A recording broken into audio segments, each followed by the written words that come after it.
My name is Rachel Monroe, I'm 30 years old, and I never thought my biggest battle would be with the people who raised me.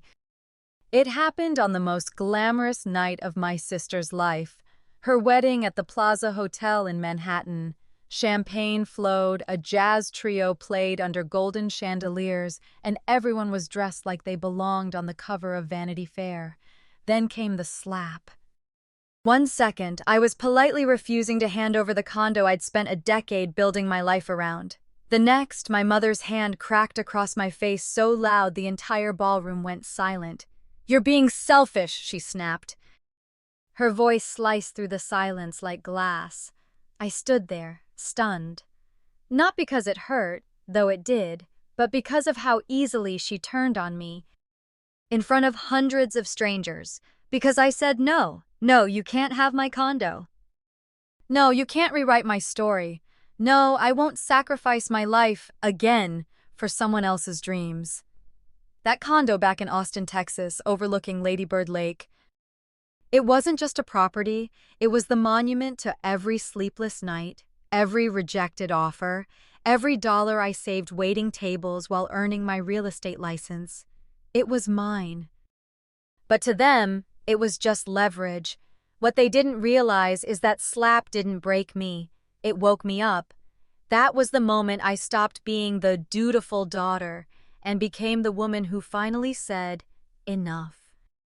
Before I tell you how far they went and what I did in return, tell me, have you ever been made to feel like your success belonged to someone else? Hit that subscribe button and stay with me because this story, it's just getting started. My name is Rachel Monroe. I'm 30 years old, living in Austin, Texas now. But before this, before the condo, the career, and the control, I was just a girl growing up in Cypress Glen, a quiet little suburb outside Houston where every lawn was manicured and every secret was buried under Southern hospitality. I was the firstborn, the old soul. The one who remembered birthdays, packed her own lunch by second grade and never got caught sneaking out because I never dared to try. My younger sister, Emily, was the opposite in every way. Golden hair, movie star dimples, and an effortless way of making you feel like the most interesting person in the room. People gravitated toward her, our parents most of all. Growing up, the difference between us wasn't just obvious, it was institutionalized. When I brought home straight A's, the response was always a nod, a quiet, "Of course, sweetie." But when Emily passed geometry with a C+, balloons. Dinner at Olive Garden. Dad would toast with a margarita and say, "That's our comeback kid." I learned early that in our family, struggle earned celebration. Consistency. That just made you easy to overlook. Mom, her name's Janine, used to say I was born grown. She said it like a compliment, but it felt like a life sentence. If I ever cried, I was told I was too sensitive. If I spoke up, I was overreacting. But when Emily threw tantrums, skipped class, or burned through her allowance in a weekend, she was finding herself. I wasn't jealous of her. Not exactly. I was just tired of carrying the weight no one acknowledged.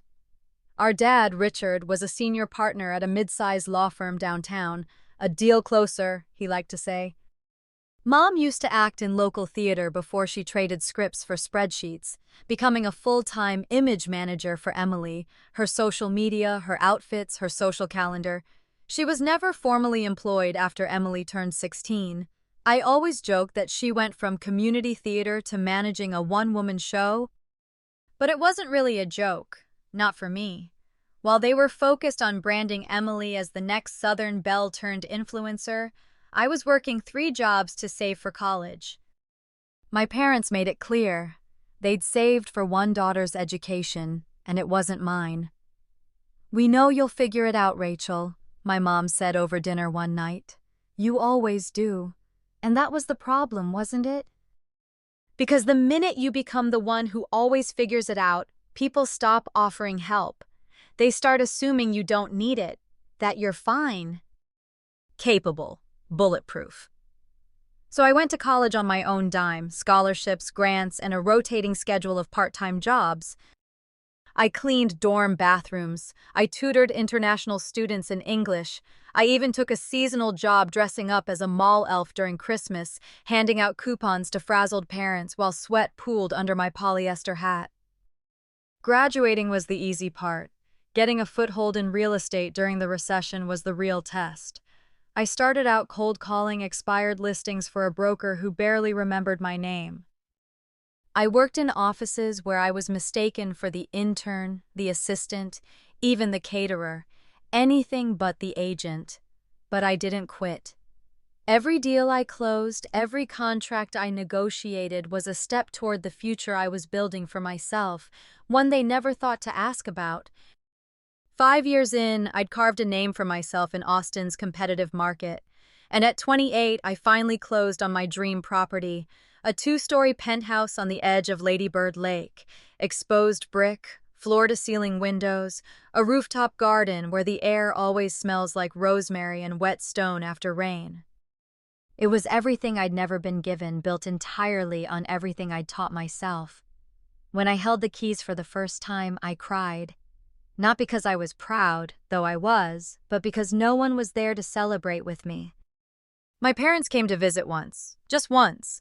Dad commented on the traffic. Mom wrinkled her nose and said, "It's lovely, Rachel, but don't you think it's a bit much for just one person?" Emily wandered from room to room like she was on a house tour, her gaze flicking over the custom finishes with a look I couldn't quite place. Curiosity, envy, calculation. And that was when I felt the first tremor, the first sign that something was coming. At the time, I brushed it off. I wanted to believe the tension I felt around them was old baggage, not a warning. I thought I was safe, that success had finally insulated me from their neglect, from their expectations, but I was wrong. Because the truth is, families like mine don't celebrate your independence. They resent it. They see your success as a resource, a reserve, something to tap into when their plans fall short, and they were about to come knocking. Hard, people say struggle builds character, but that's only half the truth. Struggle builds armor, and mine was forged $1 at a time, from the back of a cash register in a gas station off I-35 to the front desk of a real estate office where no one knew my name, but everyone knew they could ask me for coffee.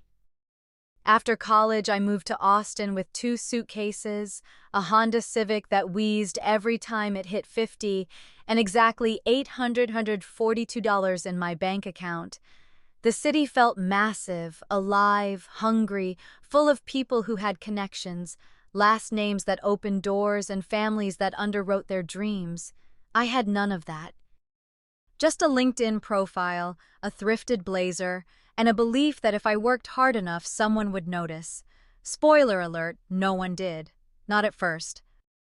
I took the first job I could get, receptionist at a mid-sized real estate brokerage. I answered phones, scheduled inspections, made coffee, and watered the plants. The agents barely acknowledged me unless they needed printer toner.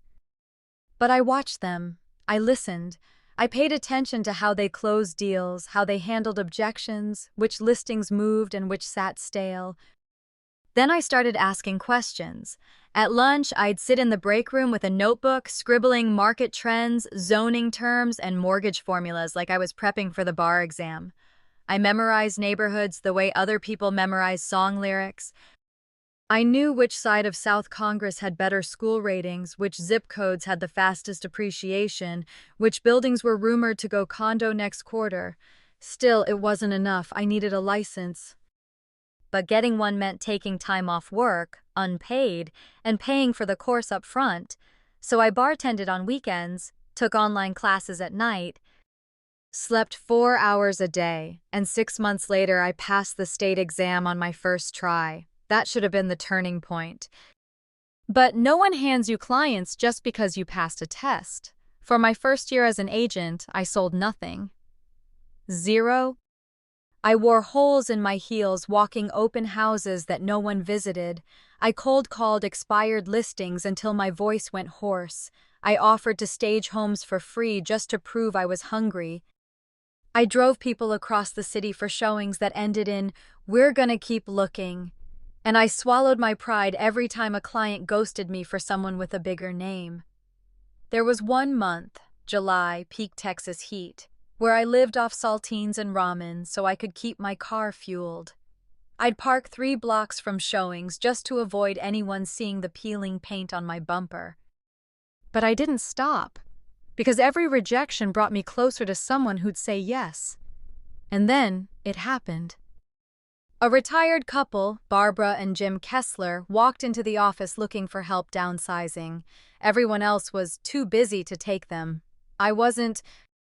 I drove them to 9 listings in one weekend, brought iced tea to each showing, printed comps, explained escrow like it was bedtime reading, and when they closed on a cozy 2-bedroom in Hyde Park, they handed me a referral list of 6 friends and said, "You're the only one who treated us like people, not paychecks."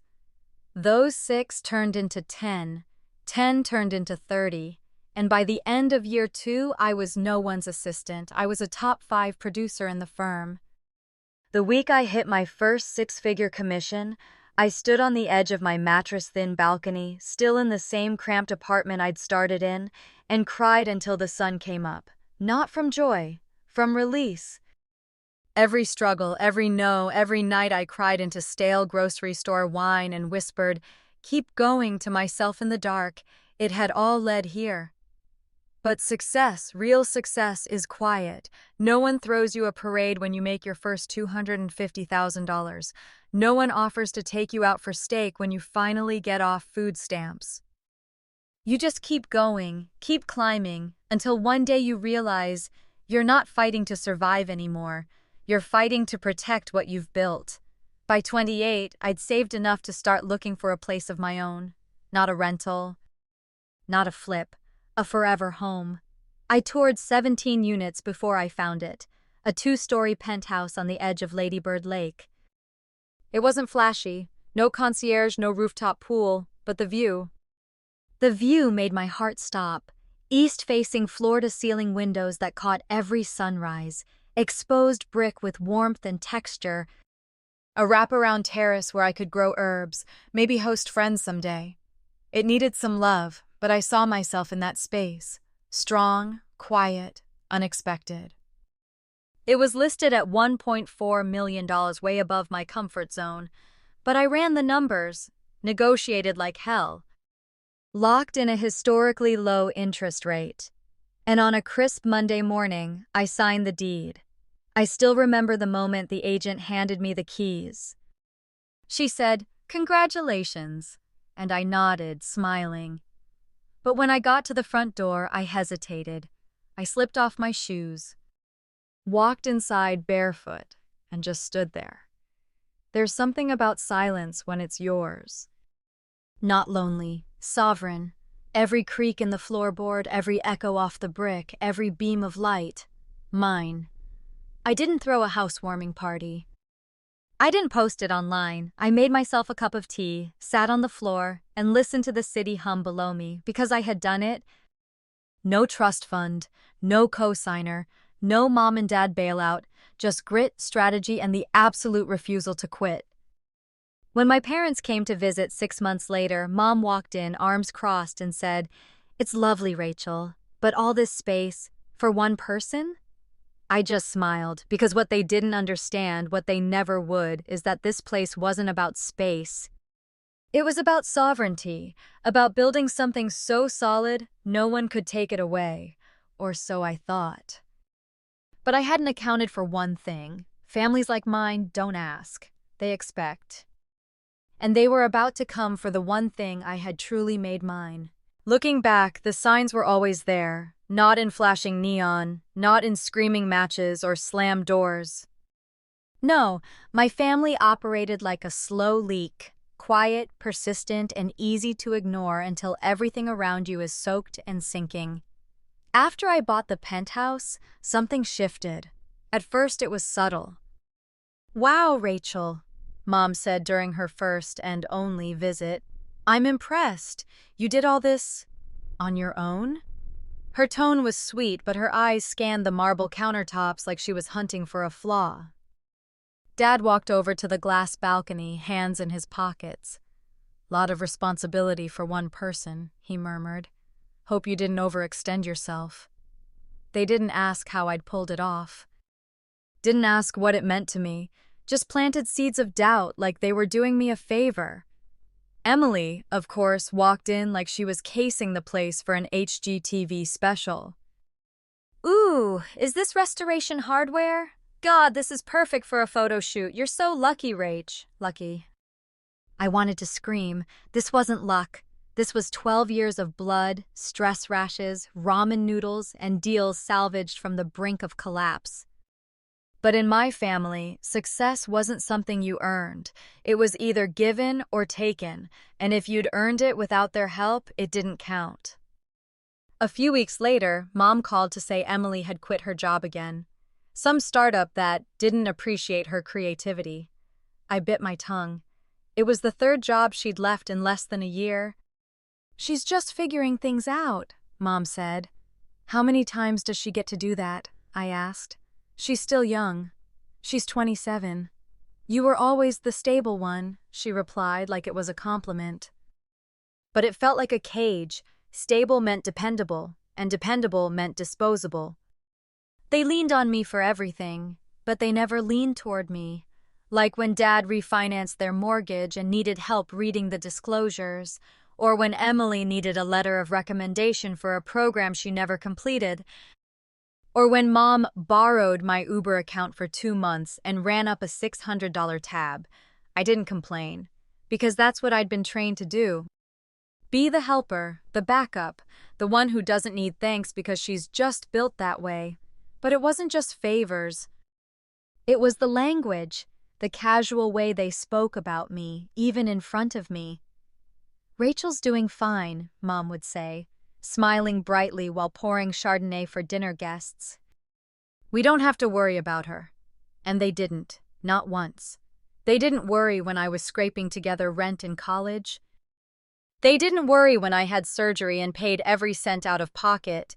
They didn't worry when I worked through holidays because real estate never sleeps. But when Emily missed a car payment, the whole family mobilized like it was a national emergency. What they didn't see, or chose not to see, was that I wasn't fine. I was functioning. Big difference. And then came the guilt. Tiny, sugar-coated daggers slipped into casual conversations. Your sister's under so much pressure planning this wedding, Mom sighed one afternoon. It must be nice to have your own space to decompress. Not everyone's so fortunate. Fortunate. There it was again. That word. Like my success had fallen into my lap, like a winning scratch-off ticket. They didn't know or didn't care how many nights I'd laid awake on a futon, mapping out offers in my head, how many birthdays I'd missed working open houses, how often I'd pushed aside heartbreak, exhaustion, and fear just to show up and close the deal. But every time Emily stumbled, they'd look at me, not to share the load, but to fix it. I became the emotional shock absorber for the whole family. The one who didn't overreact, the one who picked up pieces, stayed calm, covered bills, and made things work. Until one day, I realized something chilling. They didn't admire my strength, they exploited it. Because strong people don't scream, strong people don't complain, strong people don't say no. And in a family like mine, no is a declaration of war. I remember one dinner in particular, 2 months before the wedding. We were eating at this trendy farm-to-table place that Mom had picked because it looks good on Instagram.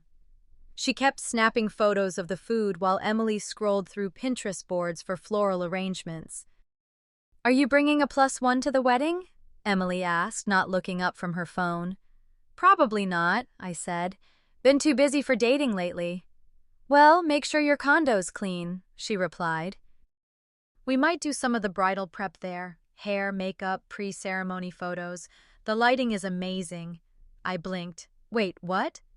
Oh, Mom said it'd be the perfect backdrop. You know, modern but warm, chic but still intimate. I never agreed to that. Emily finally looked up. God, Rachel? It's just for a few hours. Don't make this about you. And that was it. A preview of what was coming. They had already started treating my home like a shared asset, like a family heirloom they were entitled to just because it was mine. I went home that night and sat on the rooftop watching the skyline glitter like a crown just out of reach. My sanctuary suddenly felt invaded, like I was squatting in something they were already claiming.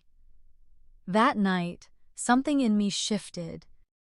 A seed of suspicion took root, and once it did, I couldn't unsee it. The looks, the comments, the silence when I shared good news, the cheerleading when Emily posted a selfie. My family wasn't proud of me. They were positioning around me, waiting, planning, and soon I would find out just how far they were willing to go. Tuyệt vời, dưới đây là phần 5, hôn nhân, cái bẫy hào nhoáng với độ dài 21,100 từ, tiếp tục mạch truyền từ các phần trước. Giọng kể vẫn là Rachel Monroe, phong cách voice over my, giữ nhịp cảm xúc, đầy kịch tính, dâng vào cao trào trung tâm của câu chuyện. Voice over, Chapter 5, The Wedding Trap. If you ever want to know what your family really thinks of you, wait until your golden child sister gets engaged.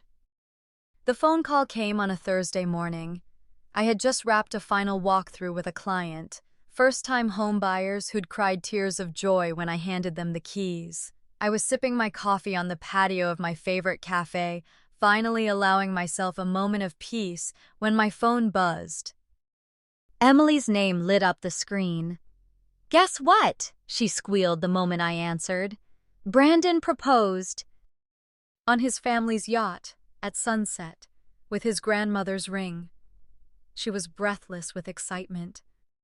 Mom was cheering in the background. I could practically hear the champagne cork pop through the phone. And just like that, the world shifted again. But not in my favor.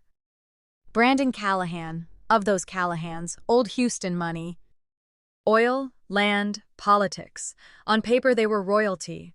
But behind the scenes, I'd heard whispers. The Callahan fortune wasn't what it used to be.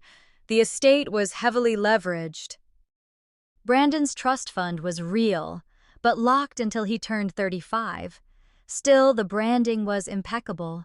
Brandon had the teeth, the pedigree, the tailored blazers, and the confidence of a man raised to believe the world owed him admiration. The Callahans were masters of perception. So were the Monroes. Mom wasted no time launching into wedding planning mode. She spoke about the event like it was a campaign strategy. "This isn't just a wedding," she said over brunch a week later.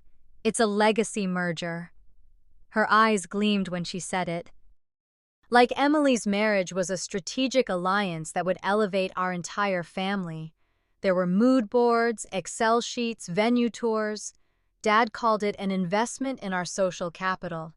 Emily called it manifesting a lifestyle. I called it what it was, a performance. And I was cast as the production manager. "Of course you'll be maid of honor," Emily told me, swirling rosé in a stemless glass. "You're amazing at logistics. I trust you to handle everything boring." Everything boring. That included the vendors, the seating charts, the budget revisions, the late-night calls about napkin colors. Emily floated from task to task like a lifestyle influencer. I stayed up past midnight updating spreadsheets, tracking contracts, coordinating deposits. Still, I showed up because I loved her. Or maybe I loved the version of her I remembered. The kid who used to crawl into my bed during thunderstorms and call me her lightning shield. But the girl I knew was fading fast, replaced by someone who had no problem spending other people's money or time as if they were infinite. 3 months into planning, Mom called me in a panic. "The venue deposit fell through," she said, voice tight. "The Rosemont canceled our date." Brandon's mother is furious. She says the wedding must be held at the Ridgecrest Estate in Barton Creek. "That place costs more than a house," I said flatly. "I know, but the Callahans have standards. We need to meet them." "We?" There was a pause. "Rachel, your father and I have stretched ourselves thin. We've helped Emily for years, covered tuition, rent. That business loan. The wedding is, well, it's become a bit more than we anticipated. She said it like the overage had just happened, as if gold-plated flatware and imported orchids had magically appeared on the invoice. I'm not asking for much, she added quickly. Just some help, flowers, maybe the rehearsal dinner. You're doing well now. And this is your sister's big day. There it was again. The trap, disguised as duty. Wrapped in sentiment, I said yes, $22,000. That's how much I transferred from my vacation fund to the wedding fund. I told myself it was a gift, that it was worth it to keep the peace. That family helped family, but deep down I felt the familiar sting. They weren't asking. They were expecting. And soon it got worse. At a tasting event at the venue, I met Brandon's parents for the first time, Diane and Charles Callahan. They looked like they'd stepped out of a Southern Living cover shoot. Seersucker suits, pearls, and just enough Botox to suggest we don't sweat, we shimmer. Diane examined the menu options with mild disdain. Is this truffle locally sourced? She asked the chef. Brandon has sensitive taste buds. Charles turned to me during the wine pairings. Emily tells us you've done quite well for yourself, he said, swirling a Bordeaux. That condo of yours, lakefront view, isn't it? Quite the asset. I forced a polite smile. Yes, I'm proud of it. A wise investment, he nodded. Of course young couples need a place to start. Something respectable, something that reflects their standing. The words were said casually, but I felt the chill crawl down my spine. After dinner, I overheard Diane whispering to my mother near the restrooms. Until Brandon's trust matures, they'll need a suitable space. The Ridgecrest rental is only for 3 months. Surely Rachel has something in mind. She'll understand, my mother whispered back. She always does. I stood frozen behind the wall, every muscle locked. They were planning something.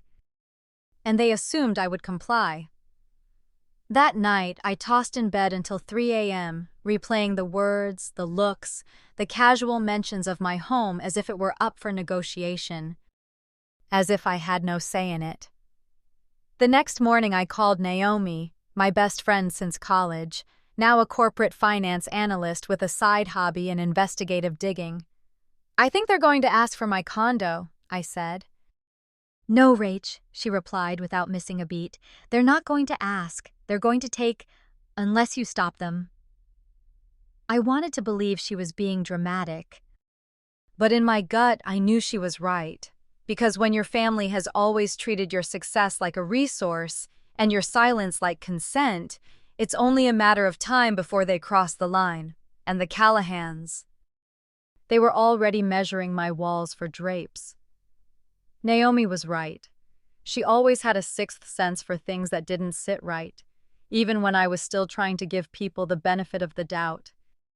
It's one of the reasons I've always trusted her, even when I didn't want to. The morning after the tasting, I sat on my rooftop terrace with a cup of coffee that had long gone cold. The sun was rising over Lady Bird Lake, casting a soft pink glow across the skyline, but I couldn't enjoy it. My stomach was tight, my thoughts scattered. They were circling my condo like vultures. I could feel it. But still, some part of me wanted to believe I was overthinking it, that maybe I'd misheard the whispers, that my mother couldn't do something that invasive. Then came the first undeniable sign. My doorman, Luis, pulled me aside one afternoon as I was coming in from a late showing. Miss Monroe, I just wanted to check, he said, looking uncomfortable. Your sister, she was here last week, twice, actually. With her fiancé. My blood went cold. What? I asked, trying to keep my voice calm. She said you asked her to water your plants while you were out of town. I let them up, they didn't stay long, but I figured I should let you know. I hadn't been out of town. I hadn't asked her to water anything. I stood in the elevator, my hands clenched so tightly my knuckles ached. The moment I got inside, I checked the camera logs on my security system, something I hadn't looked at in weeks. There they were, Emily and Brandon laughing, pointing, taking photos of my home, like they were picking curtains. The next day, I called Naomi. She didn't even wait for hello. "You were right," she said. "I pulled Brandon's name through a property search database. Guess what? He's been showing photos of your condo to an interior design firm as his future residence." I felt dizzy. "He doesn't own it." "He hasn't even asked," I said, my voice trembling. "No," Naomi said, "but he's counting on the fact that by the time you realize what's happening, it'll be too socially awkward to say no." That's when the dread turned to anger. Because this wasn't a miscommunication, this wasn't an innocent assumption, this was a setup. A calculated, months-in-the-making ambush designed to corner me into surrendering the one thing in my life that I had built, earned, and loved completely on my own. And it wasn't just Emily and Brandon, it was my own family. Later that week, my father's longtime secretary, Mary Ann, called me on her personal phone. We'd always gotten along, bonding over snarky jokes at boring Christmas parties. "I shouldn't be telling you this," she said, voice low. "But I overheard something. Your dad and mom met with the Callahans months ago. They were talking about your penthouse. Your dad said, 'Rachel will come around. Once we position it right, she won't say no. She never does.'" I sat in my office, staring at the sleek glass tabletop that suddenly felt like ice. The betrayal was so deep it no longer burned. It numbed. They'd never asked. Because they didn't plan to ask. They were counting on my silence, my guilt, my programming, that I would choose peace over principle, again. And then, the wedding weekend arrived. Friday afternoon, the rehearsal dinner. I hosted it, of course, my money, my time. My carefully chosen restaurant. The evening was lovely on the surface, twinkling lights, champagne toasts, forced laughter layered over tension so thick you could slice it with a steak knife. After the speeches, Brandon's father pulled me aside near the bar. "Beautiful place you have," he said, sipping his scotch. "Emily tells us the terrace is perfect for entertaining. We're looking forward to enjoying it this summer." I blinked. "Excuse me?" He chuckled. "I meant, of course, assuming things work out. You know how young couples talk." But I wasn't stupid. And I wasn't playing dumb anymore. That night, back in my penthouse, I sat at the dining table staring at the walls I had painted, the furniture I had chosen, the light fixtures I had installed with my own 2 hands, and I knew they think it's already theirs. They don't think they're stealing it, they think they're claiming it. Because in their minds, I'm not a person. I'm a stepping stone, a vault, a placeholder until something better arrives. I barely slept. The next morning, wedding day, I was up before dawn, already dressed in my silk robe, prepping Emily's emergency bridal kit like the dutiful sister I had always been, safety pins, eye drops, double-sided tape, breath mints. The bridal suite was chaos. Stylists, photographers, assistants, but Emily was calm, glowing like a porcelain doll in soft, natural light. She turned to me with a smile. "You've really gone above and beyond, Rach," she said. "I mean it." For a split second, I saw the old version of her, my baby sister.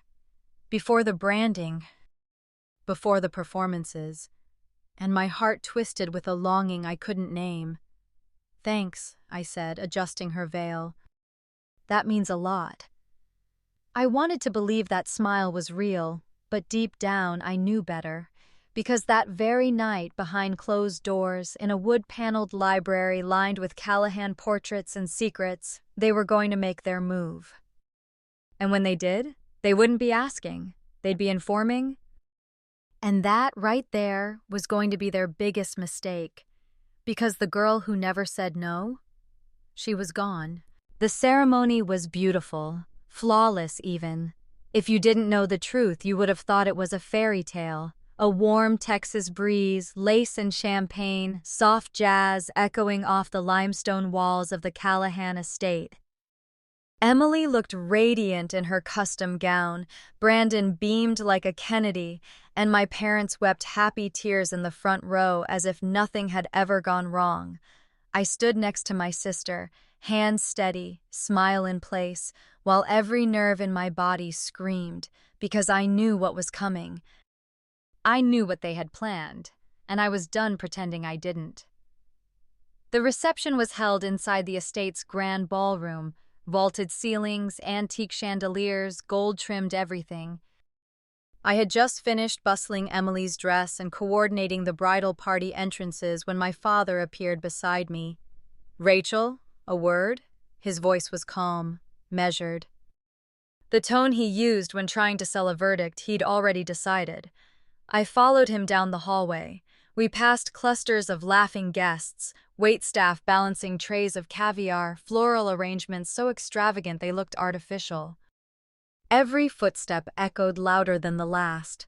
Then he opened the door to the library. It smelled like old money and stronger liquor.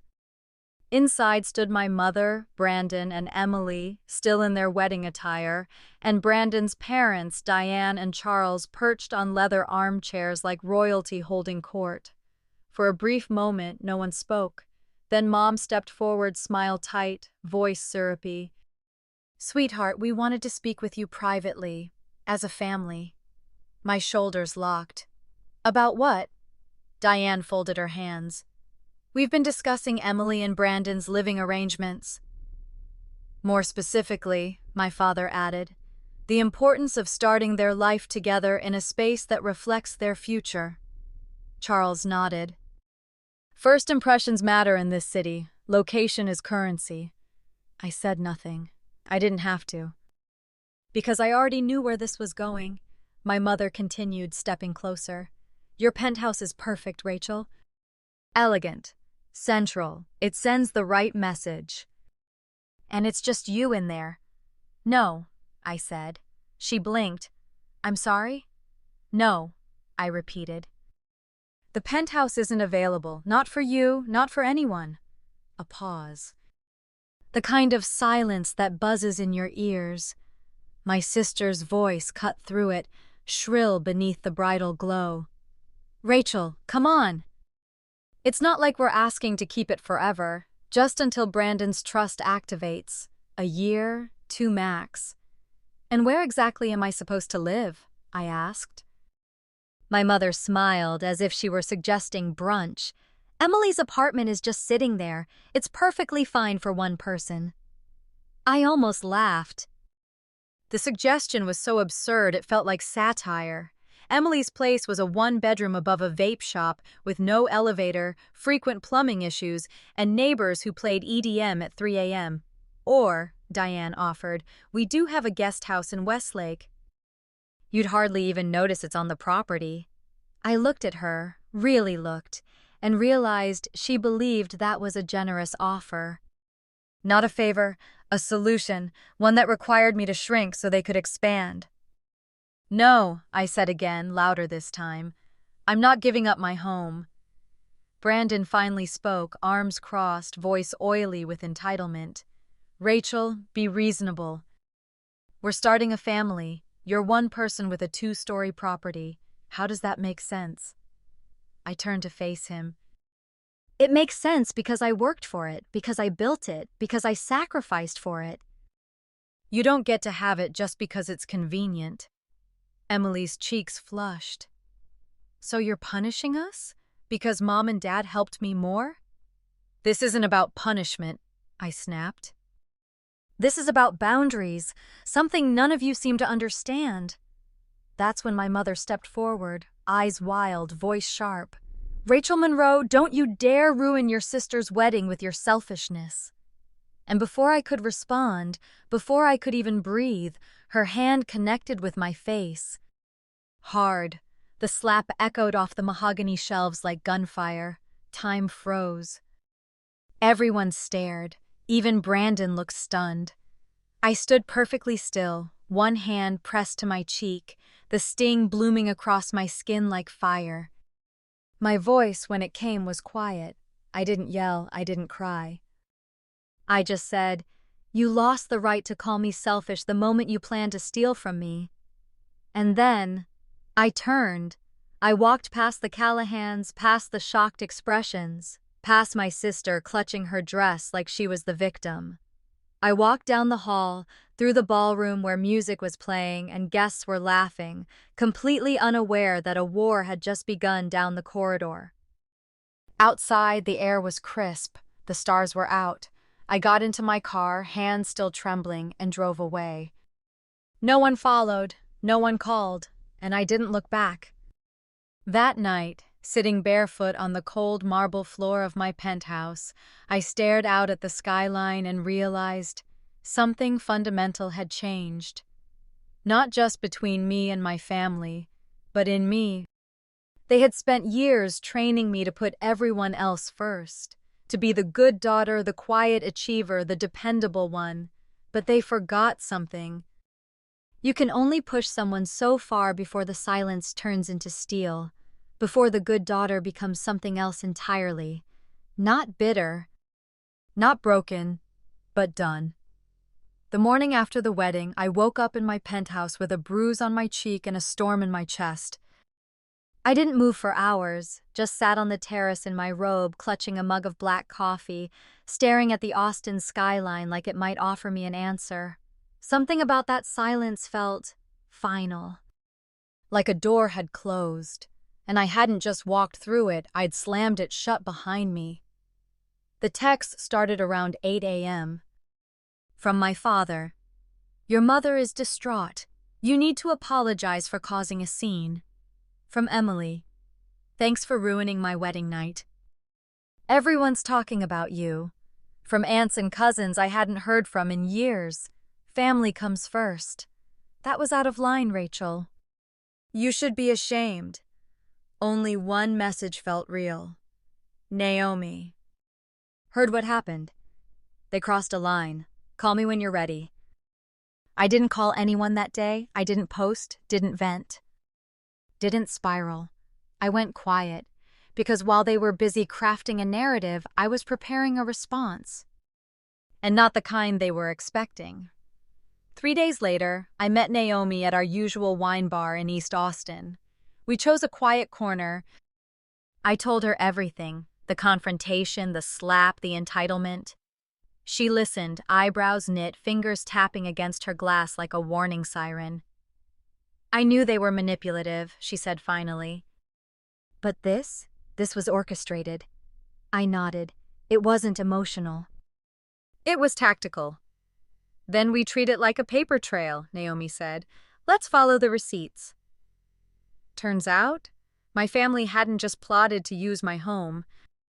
They'd already acted on it. Within 48 hours, Naomi, bless her deep dive research skills, uncovered the following. 1. Brandon had toured at least 4 properties in my building, all in the last 3 months. All with the same agent. He told her he wanted a feel for the building because a unit will be opening up soon, through family. 2. Emily had registered my address on a bridal registry platform, not as a delivery location but as a residence. 3. A mutual acquaintance at a luxury interior design firm confirmed Brandon had shown them photos of my penthouse weeks ago. He referred to it as their post-wedding space. And the most damning? 4. Marianne, my father's longtime secretary, called me back. "Rachel," she said, voice heavy, "they planned this in March. I overheard them. Your dad told the Callahans you wouldn't fight it. That once you saw how happy it made Emily, you'd fall in line." March. 4 months before the wedding. Before the tasting. Before the talk. They had always planned to take it. I wasn't invited into a conversation, I was a target in a con. And they hadn't expected me to fight back. That night, I sat alone in my home, my real home, and scrolled through my security app again. There they were. Emily and Brandon, laughing in my kitchen, posing in my living room. flipping through fabric swatches like they already lived there. They never intended to ask. They just assumed I'd break. Because I always had. Because being the strong one meant being the silent one, the compliant one, the one who let things go for the sake of peace. Not this time. I called Jessica Thompson, a former law school classmate, and now a sharp-as-nails real estate and estate attorney in Houston. She didn't even blink after I told her the whole story. "First question," she said, "is the deed in your name alone?" "Yes." "Mortgage?" "Me. Only me." "Any contracts, verbal agreements, texts indicating shared ownership?" I shook my head. "None, they just decided it was available." She leaned back. "Then they have no claim, no legal standing, no case. Not even under emotional duress?" I asked. Jessica smirked. "Rachel, you're not married to any of them. They're not co-signers. There is no will, no trust, no tenancy agreement. You're not under threat. You're under pressure." "That's not illegal, it's unethical and, frankly, common." I sat back in my chair, relief washing over me like cold water. "They can't take it from you," she said, "but they will try, and they'll use every tactic short of litigation to make you hand it over voluntarily." "What would you do if you were me?" I asked. She didn't hesitate. "Lock it down, change the locks, notify building security, document every conversation, and most importantly, tell the truth. You don't owe them silence." And that was the turning point. Because for the first time I realized I wasn't trapped. I was free. They had banked on my guilt, on my fear of being the difficult one. But the moment I saw it for what it was, a long con masked in family duty, I stopped playing along. They had made a plan behind closed doors. Now it was my turn. And unlike them, I wouldn't hide it behind roses and lace. I'd protect what I'd built, and I'd do it in daylight. The morning after the wedding, I woke up in my penthouse with a bruise on my cheek and a storm in my chest. I didn't move for hours, just sat on the terrace in my robe, clutching a mug of black coffee, staring at the Austin skyline like it might offer me an answer. Something about that silence felt final, like a door had closed, and I hadn't just walked through it, I'd slammed it shut behind me. The text started around 8 a.m. from my father. "Your mother is distraught. You need to apologize for causing a scene." From Emily, "Thanks for ruining my wedding night. Everyone's talking about you." From aunts and cousins I hadn't heard from in years. "Family comes first." "That was out of line, Rachel. You should be ashamed." Only one message felt real. "Naomi, heard what happened. They crossed a line. Call me when you're ready." I didn't call anyone that day. I didn't post. Didn't vent, didn't spiral. I went quiet. Because while they were busy crafting a narrative, I was preparing a response, and not the kind they were expecting. 3 days later, I met Naomi at our usual wine bar in East Austin. We chose a quiet corner. I told her everything. The confrontation, the slap, the entitlement. She listened, eyebrows knit, fingers tapping against her glass like a warning siren. "I knew they were manipulative," she said finally. "But this? This was orchestrated." I nodded. "It wasn't emotional, it was tactical." "Then we treat it like a paper trail," Naomi said. "Let's follow the receipts." Turns out, my family hadn't just plotted to use my home, they'd already acted on it. Within 48 hours, Naomi, bless her deep dive research skills, uncovered the following. 1. Brandon had toured at least 4 properties in my building. All in the last 3 months, all with the same agent. He told her he wanted a feel for the building because a unit will be opening up soon through family. 2. Emily had registered my address on a bridal registry platform, not as a delivery location, but as a residence. 3. A mutual acquaintance at a luxury interior design firm confirmed Brandon had shown them photos of my penthouse weeks ago. He referred to it as their post-wedding space. and the most damning. 4. Marianne, my father's longtime secretary, called me back. "Rachel," she said, voice heavy, "they planned this in March. I overheard them. Your dad told the Callahans you wouldn't fight it. That once you saw how happy it made Emily, you'd fall in line. March, 4 months before the wedding. Before the tasting, before the talk, they had always planned to take it. I wasn't invited into a conversation. I was a target in a con, and they hadn't expected me to fight back. That night I sat alone in my home, my real home, and scrolled through my security app again. There they were, Emily and Brandon, laughing in my kitchen, posing in my living room, flipping through fabric swatches like they already lived there. They never intended to ask. They just assumed I'd break, because I always had, because being the strong one meant being the silent one, the compliant one, the one who let things go for the sake of peace. Not this time. I called Jessica Thompson, a former law school classmate and now a sharp-as-nails real estate and estate attorney in Houston. She didn't even blink after I told her the whole story. "First question," she said. "Is the deed in your name alone?" "Yes." "Mortgage?" "Me. Only me." "Any contracts, verbal agreements, texts indicating shared ownership?" I shook my head. "None. They just decided it was available." She leaned back. "Then they have no claim, no legal standing?" "No case." "Not even under emotional duress?" I asked. Jessica smirked.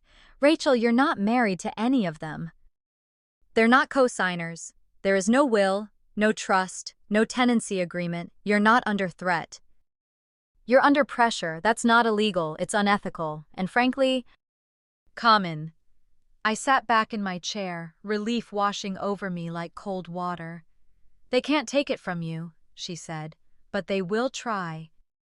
And they'll use every tactic short of litigation to make you hand it over voluntarily."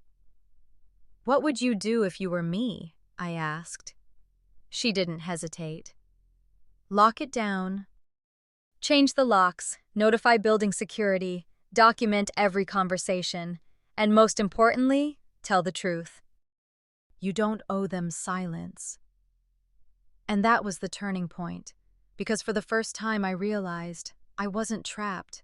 I was free. They had banked on my guilt, on my fear of being the difficult one. But the moment I saw it for what it was, a long con masked in family duty, I stopped playing along. They had made a plan behind closed doors. Now it was my turn, and unlike them, I wouldn't hide it behind roses and lace. I'd protect what I'd built. And I'd do it in daylight. There's something eerily quiet about watching a structure fall, not in chaos but in slow motion. My family didn't implode overnight. No dramatic scandals. No lawsuits, no media storm, but the cracks they'd tried so hard to paint over, they finally gave out. It started with whispers. Naomi heard from a friend in finance that my father had missed a property tax deadline. Nothing huge, but for a man obsessed with control, it was telling. Then the Callahans backed out of a development deal. Quietly. Cleanly. Leaving Brandon without the capital injection he'd been counting on to launch his own boutique firm. Rumor had it, he'd poured his personal savings and a few high-interest loans into prepping for that deal. Without it, the house of cards began to wobble. They downgraded their Ridgecrest rental and moved into a 2-bedroom townhome in a neighborhood that had decent schools, but lacked the glamour Emily had curated online, and she was livid. No more panoramic views, no marble countertops, no weekend brunches with designer sunglasses and soft girl aesthetics. Just beige walls, street parking, and reality. Meanwhile, I was thriving. Not just surviving, thriving. Without the emotional weight of family obligation dragging me down, my work reached another level. I landed 2 multi-million-dollar contracts within 3 months, a downtown revitalization project, A green living condo built on South Lamar, both high profile, both mine. And with that success came freedom. I expanded my team, hired 2 junior agents, rented a new office space, industrial loft, natural light, exposed beams, a place that felt like me. I started dating again. Ryan Campbell, attorney, witty, grounded, the kind of man who didn't flinch when I told him everything.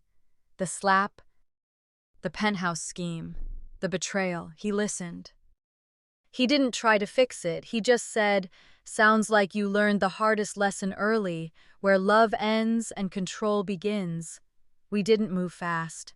No timelines. Just trust and laughter. God, I'd forgotten what it felt like to laugh without tension coiled behind my ribs. At night, I'd come home to my quiet, secure penthouse, pour a glass of wine and sit by the windows, no longer waiting for validation, no longer measuring myself against their expectations. Because here's the thing about narcissistic family systems. The moment you stop feeding them, they call it betrayal. But what you're really doing is starving dysfunction, and dysfunction doesn't die gracefully. 3 months after the wedding, my parents sold their home. The story on Facebook was all about embracing minimalism and downsizing in style, complete with filtered photos of their condo's exposed ductwork and open shelving. The truth? They couldn't afford the mortgage anymore. Turns out the wedding wasn't just emotionally manipulative, it was financially irresponsible. Between venue deposits, vendor upgrades, and my small contribution, they'd taken out a home equity line they couldn't sustain. They had counted on me to be the financial shock absorber. When I didn't play along, the walls collapsed. My father delayed his retirement. My mother, who hadn't worked in over a decade, started consulting part-time, image consulting ironically, helping other families brand their daughters for success. Emily? She returned to retail. Boutique merchandising. The hours were long, the salary modest. And suddenly she wasn't glowing online anymore. Her feed went quiet. The perfectly lit avocado toast disappeared. So did the travel reels, and every now and then a friend of a friend would mention seeing her at Trader Joe's, hair tied back, wearing sneakers with no logo. I didn't gloat. I didn't celebrate, I just exhaled, because their downfall wasn't my revenge.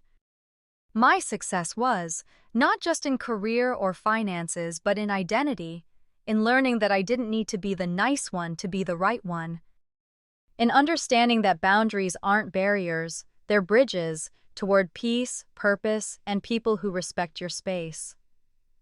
One afternoon, about 5 months post-wedding, I ran into Emily. We were both at a local coffee shop. No entourage, no filters. She looked tired, not in a tragic way, just human. She smiled, almost shy. "Hey, Rach?" "Hey." She glanced at my cup. "Still take it black?" I nodded. "Still can't stand oat milk." She laughed, the kind that came from nostalgia, not performance. We sat down for 10 minutes. Nothing heavy, just small talk. But before I left, she reached into her purse and pulled out a folded sheet of paper. "I found this," she said. "It's from when we were kids, a drawing you made. You wrote, 'Rachel and Emily, strong together.'" I took it, fingers tracing the faded crayon lines. "I never wanted your life," she whispered. "I just didn't know how to build my own." For the first time, I saw not a rival, but a sister trying to escape the same playbook. "I get it," I said. And I did. We said goodbye. And I walked out into the Texas sun, lighter than I'd felt in years. Not because we'd made peace, but because I'd made peace with myself. And that was the real victory. 6 months after the wedding, the silence had grown different. Not tense, not hostile, just still. There were no calls, no pop-ins, no backdoor guilt trips disguised as small talk. The emotional boomerangs they used to fling at me, "We're worried about you. We miss your energy. Your sister needs you," had stopped. And it wasn't because they'd run out of things to say, it was because they realized I was done playing. Then, one afternoon, I got an email from my father. Just a few lines. "Rachel, I've been reflecting on our last conversation. You raised points I wasn't ready to hear. I'm not asking for a response, just wanted you to know I've been thinking." Dad. Not an apology. But not nothing. I stared at the screen for a long time. The man who had watched my mother slap me without stepping in. The man who strategized how to take my home like it was a chess move, now he was reflecting. I didn't reply. Not out of spite, but because it was the first time he wasn't demanding something, and that, in itself, felt like progress. Weeks later, I got a text from Emily. "Can we meet?" No drama. Just coffee.